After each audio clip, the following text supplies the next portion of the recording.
सावन की पहली सोमवारी, लेकिन उससे पहले एक बड़ी खबर जिसने हम सबको आज उदास किया, दुखी किया।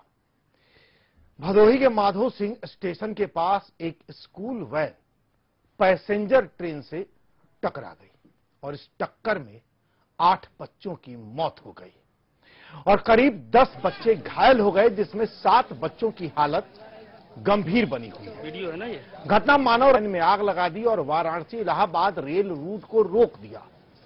सुबह करीब 7:45 बजे टेंडर हार्ट स्कूल घोसिया की वैन औराई और आसपास के बच्चों को लेकर स्कूल जा रही थी। स्टेशन के तैयर मोड़ मानव रहित रेलवे क्रॉसिंग पार करते वक्त मड़वाडीह इलाहाबाद पैसेंजर से वैन टकरा गई। टक्कर होते ही वैन के परखच्चे उड़ गए। तेज आवाज सुनकर मौके पर पहुंचे ग्रामीणों ने राहत का काम शुरू किया। कुछ घायल बच्चों को इलाके के निजी अस्पताल में एडमिट करवाया, कुछ को वाराणसी लेकर पहुंचे। वैन का चालक भी इसमें बुरी तरह से जख्मी है। आपको बता दें कि ज्यादातर बच्चों की उम्र 10 साल से भी कम है। गुस्साए ग्रामीणों ने वैन को आग के हवाले कर दिया और जगह जगह स्लीपर रखकर ट्रेनों का आवागमन ठप कर दिया। ये तस्वीरें आप देख रहे हैं, सावन की पहली सोमवारी और एक दर्दनाक हादसा। दरअसल एक सुनियोजित तरीके से देश में आम लोगों की हत्या इसी तरह से की जाती रही है।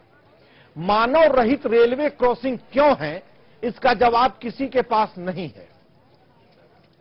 ड्राइवर कान में लीड लगाकर गाने सुनते हुए गाड़ियां कैसे चला लेता है, इसका जवाब वहां के ट्रैफिक एसपी के पास नहीं होगा। इसलिए मैं बार बार कह रहा हूं कि सरकारी मशीनरी की लापरवाही की वजह से ये मौतें होती हैं। ये एक्सीडेंट नहीं है साहब, एक किस्म की हत्या है।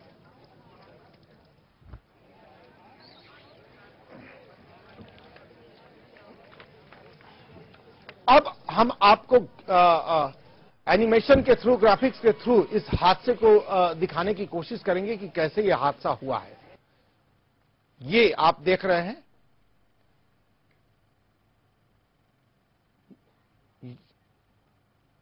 ये वैन क्रॉसिंग पर और उसके बाद टक्कर हुई। कुछ दूर घसीटती रही वैन और उसके बाद उसके परखच्चे उड़ गए और वो उछल कर किनारे गिरी वो वैन। ये तस्वीर जो हम आपको दिखा रहे हैं एनिमेटेड, ये एक्सीडेंट हम आपको दिखाने की कोशिश कर रहे हैं। जरा देखिए, अचानक गाड़ी आई रेल के सामने, कुछ दूर घिसती और उसके बाद उछल कर वो किनारे जा गिरी और इस तरह से 8 बच्चों की मौत हो गई है। हालांकि बताया जा रहा है कि मौत के आंकड़े बढ़ सकते हैं। 8 बच्चों की मौत। हम फिर पूछ रहे हैं, ये रेलवे क्रॉसिंग मानव रहित क्यों था? क्यों मानव रहित रेलवे क्रॉसिंग था? इसका जवाब हमारी सरकारों के पास नहीं है। क्यों कोई ड्राइवर बड़ी आसानी से कान में लीड लगाकर गाने सुनते हुए गाड़ी चला लेता है? इसका जवाब ट्रैफिक डिपार्टमेंट के पास नहीं होगा। इन सब की लापरवाही की वजह से मौत होती है। इसलिए मैं कह रहा हूं, यह सिस्टम मारता है साहब, ये मारता है। अमित हमारे सहयोगी भदोही से हमारे साथ जुड़े हुए हैं। अमित, घायल बच्चों की हालत कैसी है अभी? बिल्कुल आशीष, आपको बता दें जो घायल है उनका इलाज चल रहा है। तो जो है 3 बच्चों की हालत एकदम गंभीर बनी हुई है। क्योंकि 7 बच्चे जो है वो मौके पे ही डेथ हो गए, उनकी मौत हो गई थी। बाकी जो 13 बच्चे हैं वो ट्रॉमा सेंटर वाराणसी भेजे गए हैं, जिनका इलाज चल रहा है। और अभी भी उनकी स्थिति जो हमने पता किया तो पता चला कि हालत भी गंभीर बनी हुई है। बच्चों की हालत गंभीर बनी हुई है। अमित, क्या अपडेट है? क्या 8 बच्चों से ज्यादा तादाद तो नहीं हुई है मृतकों की? फिलहाल अभी तो 7 बच्चों की सूचना मिली है जो वहाँ मौके पे जो डेथ हुए थे। बाकी बच्चे वाराणसी रेफर हुए हैं ट्रॉमा सेंटर, वहाँ पे इलाज चल रहा है। अभी वहाँ से कोई ऐसी सूचना नहीं आई कि कोई और बच्चा जो एक्सपायर किया हो। फिलहाल डॉक्टर लगे हुए हैं कि बच्चों की जान बचाई जाए। जी अमित, एक बार हम चाहेंगे कि आप दर्शकों को बताएं ये हादसा हुआ कैसे, पूरा घटनाक्रम बताइए एक बार। बिल्कुल, आपको बता दें कि ये सुबह 7 साढ़े 7 बजे करीब की घटना है, जब हम बच्चों को लेने के लिए स्कूली वैन पहुंची और बच्चों को गांव से लेके तकरीबन 20 बच्चे थे जो एक ही गांव के थे। सबको वैन वहां से लेके स्कूल के लिए जा रही थी और तो स्थानीय लोग हैं, उनका बताना है कि जो चालक था वैन का, उसने ईयरफोन लगा रखा था कान में और लोग उसको इशारा करते रहे कि ट्रेन आ रही है, और ट्रेन भी यहाँ तक कि क्रॉसिंग पे हॉर्न दे रही थी, लेकिन उसको ईयरफोन की वजह से वो सुनाई नहीं दिया और वो सीधा ट्रैक पे लेके पहुंच गया। ये दर्दनाक हादसा हुआ जिससे गाड़ी जो है वैन घसीटते हुए काफी दूर तक गई, जिसमें जो मासूम बच्चे थे उनमें 7 बच्चों की मौत हो गई। बाकी स्थानीय लोग पहुंचे और सभी बच्चों को वहां से ट्रामा सेंटर के लिए रेफर किया, वहां भिजवाया एम्बुलेंस के जरिए। और पब्लिक इतनी आक्रोशित हो गई कि उन्होंने इस पूरी वैन को आग के हवाले कर दिया। आशीष, स्कूल कोई रिएक्शन मिला है कि नहीं पूछेंगे, लेकिन इससे पहले प्रकाश बिंदु हमारे साथ जुड़ गए हैं। ये डीएम है भदोही। डीएम साहब, बहुत ही दुखद खबर आपके जिले से आई है और वाकई ये बेहद हैरान और परेशान करने वाली खबर है। लेकिन सर, ड्राइवर इतनी आसानी से कान में मोबाइल लीड लगाकर गाड़ियां कैसे चला लेते हैं? क्या करते हैं ट्रैफिक डिपार्टमेंट के लोग? ये इसके बारे में वहाँ पर जो रेलवे क्रॉसिंग को जो रेलवे कर्मचारी था जी, उसने उसको रोकने की कोशिश की जी, और वो उसको रोक नहीं पाया। जो सूचना मिली है उसके अनुसार जी, उसके खिलाफ कार्रवाई होगी। और ये सुबह 7:30 बजे की घटना है जी। और इसके बारे में हम लोग पूरी भाषा के खिलाफ जो ड्राइवर है उसके खिलाफ कार्रवाई करेंगे। डीएम साहब, मैं बस ये समझने की कोशिश कर रहा हूं, आप जरूर कार्रवाई कीजिए उस ड्राइवर के खिलाफ, स्कूल प्रशासन के खिलाफ, लेकिन साहब ट्रैफिक डिपार्टमेंट की भी कोई जिम्मेदारी होती है ना। एक ड्राइवर, आप सोचिए, उसमें सिस्टम का कोई डर नहीं था, वो आराम से लीड लगा के गाड़ी चला रहा था। मतलब उसे मालूम था कि उसका कुछ नहीं बिगड़ने वाला है, वो लीड लगा के गाड़ी चलाए, ओवरटेक कर ले, पुल से नीचे गिरा दे, कोई देखने वाला नहीं होता है। ट्रैफिक डिपार्टमेंट भी तो जिम्मेदार होता है सर। बिल्कुल, इसकी जिम्मेदारी निर्धारित की जाएगी। बहुत बहुत शुक्रिया आपका, बहुत बहुत शुक्रिया। प्रकाश बिंदु, डीएम भदोही हमारे साथ जुड़े हुए थे। इन्होंने कहा है कि जिसकी जिम्मेदारी है उस पर कार्रवाई की जाएगी। डीएम साहब, हम इस पर भी निगाह बनाते हैं और बना के रहते हैं। आपने जो कहा है वो होता है कि नहीं ये भी देखेंगे, ये भी दर्शकों को बताएंगे। और हम कह रहे हैं कि सिस्टम की लापरवाही ने इन बच्चों की हत्या की है। 7 बच्चे मारे गए हैं। रेलवे क्रॉसिंग नहीं बनाता, ट्रैफिक डिपार्टमेंट के लोग नियम कानून लागू नहीं करते, मरता कौन है? आम आदमी। ये बच्चे मारे गए हैं साहब, सिस्टम की लापरवाही से ये बच्चे मारे गए हैं। जरा ये तस्वीर देखिए, किताबें, लूडो, सांप सीढ़ी का खेल। बच्चे न जिंदगी की सीढ़ी चढ़ पाए, न उससे पहले ही सांप ने डस लिया। तस्वीरें देखिए जरा।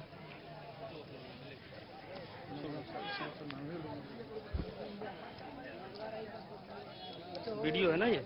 बड़ी उम्मीदों के साथ ये बच्चे घर से निकलेंगे कि ये तरक्की की सीढ़ी चढ़ेंगे पढ़ लिख कर, लेकिन सिस्टम की लापरवाही का सांप वहां पहले से मौजूद था साहब, उसने डस लिया। तस्वीरें देखिए जरा।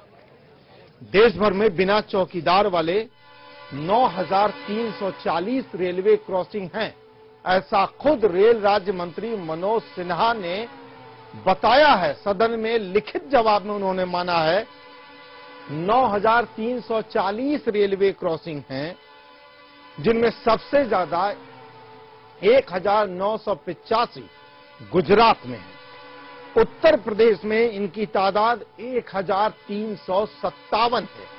1,357 रेलवे क्रॉसिंग उत्तर प्रदेश में है, ऐसा रेल राज्य मंत्री के लिखित जवाब में है।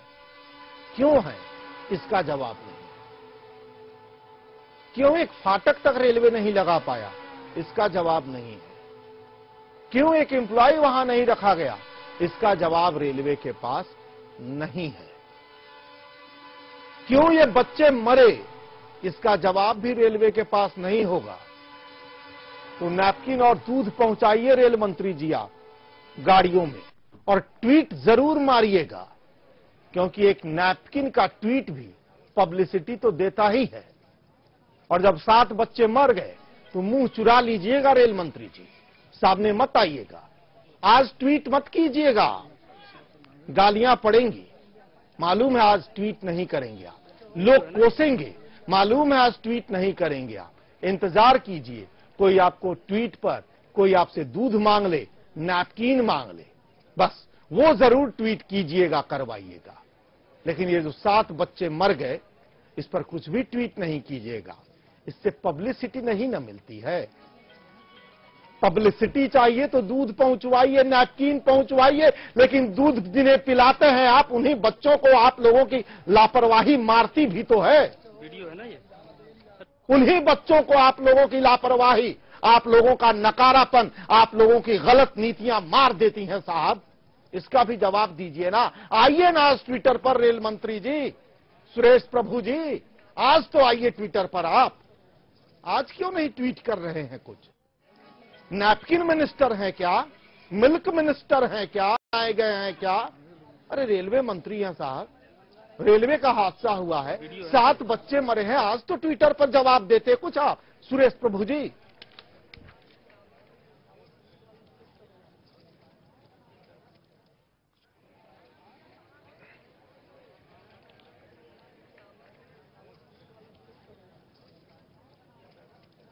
संतोष पांडे हमारे साथ जुड़े हुए हैं। आप भारतीय जनता पार्टी के नेता हैं, भदोही के नेता हैं और वहां आप मौजूद हैं। संतोष जी, जो तस्वीरें हम देख पा रहे हैं, किताबें बिखरी पड़ी हैं, एक लूडो, साहब ये लूडो बहुत कुछ बयां कर रहा है। इस गाड़ी में बच्चे सवार हुए थे कि तरक्की की सीढ़ियां चढ़ेंगे, लेकिन सिस्टम के सांप ने उन्हें डस लिया। आप वहां मौके पर मौजूद हैं, अभी किस तरह की तस्वीर है, वहां किस तरह के हालात हैं संतोष पांडे जी? जी, वहाँ भाई साहब बहुत तनाव है और ड्राइवर जो है, ड्राइवर की गलती से ये घटना, इतनी बड़ी घटना घट गई जी। और वहाँ गार्ड भी मौजूद था, वो मना किया जाने से वो ईयरफोन से बात कर रहा था जी, और आवाज नहीं सुन पाया और फिर उससे धक्का दे दिया और हादसा हो गया और पिछले भाग में लगा और केवल ड्राइवर की लापरवाही से ऐसा हुआ है। संतोष जी, केवल ड्राइवर की लापरवाही से ऐसा नहीं होता है साहब, उस स्कूल प्रबंधन की लापरवाही है जो ऐसे ड्राइवर रखता है, उस ट्रैफिक डिपार्टमेंट की लापरवाही है जिसके होते हुए ड्राइवर आराम से कान में मोबाइल लीड लगाकर गाड़ियां चला लेते हैं, उस रेलवे मंत्रालय की लापरवाही है जो एक अदद फाटक नहीं लगवा पाता है। सिर्फ ड्राइवर की लापरवाही नहीं होती है संतोष जी। उसमें मैं बताना चाहता हूँ कि वो जो प्रबंधक है विद्यालय जो चलाता है जी, उसका विद्यालय 8 बजे चलता है। 8 बजे सुबह से एक ही गाड़ी से 5 बजे निकल के वो पूरा गांव घूम के बच्चों को उठाता है जी। अब 3 घंटे का डिफरेंस रहता है और 5 बजे से बच्चों को उठाना चालू करता है और 8 बजे विद्यालय ले जाता है जी। तो विद्यालय निश्चित रूप से विद्यालय प्रबंधक की भी इसमें जिम्मेदारी है और बहुत बड़ी जिम्मेदारी इसकी है कि 5 बजे से उठाते हैं। वो जो ड्राइवर है, मेरा कहने का मतलब है वो चौकीदार भी उस विद्यालय का है, रात भर चौकीदारी करता है, सुबह उठ के बच्चों को ले जाता है, तो नींद में भी रहा होगा वो। और इतनी बड़ी हादसा और वहाँ मानव रहित फाटक है, लेकिन वहाँ एक गार्ड था, गार्ड से मना करने के बाद भी ड्राइवर मनमानी किया, इसलिए मैं अपनी बात पर कायम हूँ कि ड्राइवर ने ही गलती किया। संतोष जी शुक्रिया। जो पीड़ित परिवार हैं फिलहाल उनके दर्द को बांटिए, उन्हें इस वक्त सांत्वना दीजिए। आप तमाम लोगों की जरूरत है, हम सभी लोगों की जरूरत है इस वक्त उस पीड़ित परिवार का हम दर्द बांटें। बहुत बहुत शुक्रिया आपका। तो बड़ी खबर इस वक्त ये आ रही है कि जो ड्राइवर बस चला रहा था वो स्कूल का चौकीदार है। उसने पूरी रात स्कूल की चौकीदारी की थी और सवेरे बच्चों को लाने का काम उसी चौकीदार के हवाले था। जो आदमी पूरी रात जगा रहा वो सवेरे बच्चों को लाने के लिए भेज दिया गया। स्कूल का चौकीदार गाड़ी चला रहा था। इस वक्त ये बड़ी खबर आ रही है भदोही से, स्कूल का चौकीदार गाड़ी चला रहा था। बड़ी खबर इस वक्त आ रही है भदोही ट्रेन हादसा मामले में। एक बड़ा खुलासा यह हुआ है कि जिस गाड़ी का एक्सीडेंट हुआ है वो गाड़ी स्कूल का चौकीदार चला रहा था, जिसने पूरी रात चौकीदारी की थी, जगा रहा था, उसकी ड्यूटी थी। वो रोजाना बच्चों को स्कूल लाता था। सवेरे 5 बजे वो गाड़ी लेकर निकलता था चौकीदार और वही बच्चों को लाता था। स्कूल प्रबंधन की एक बड़ी लापरवाही इस वक्त सामने आई है। बड़ा खुलासा के न्यूज पर हम आपको दे रहे हैं। भदोही में जिस स्कूल वैन के हादसे में 7 बच्चों की मौत हुई है, वो स्कूल वैन स्कूल का चौकीदार चला रहा था। चला ही नहीं रहा था, रोजाना वही चलाया करता था। रात भर स्कूल में चौकीदारी करना और सवेरे 5 बजे बच्चों को लाना उसका काम था। वो सवेरे 5 बजे ही गाड़ी लेकर निकल जाता था और गांव-गांव घूमकर बच्चों को उठाता था। नींद में रहा होगा, बावजूद इसके वो लीड पर मोबाइल से गाने सुन रहा था और रेलवे क्रॉसिंग पर सीधे जा पहुंचा जहां हादसा हुआ और 7 बच्चों की मौत हुई है। बड़ी खबर इस वक्त भदोही से आ रही है। डीएम ने कहा है कि जिम्मेदार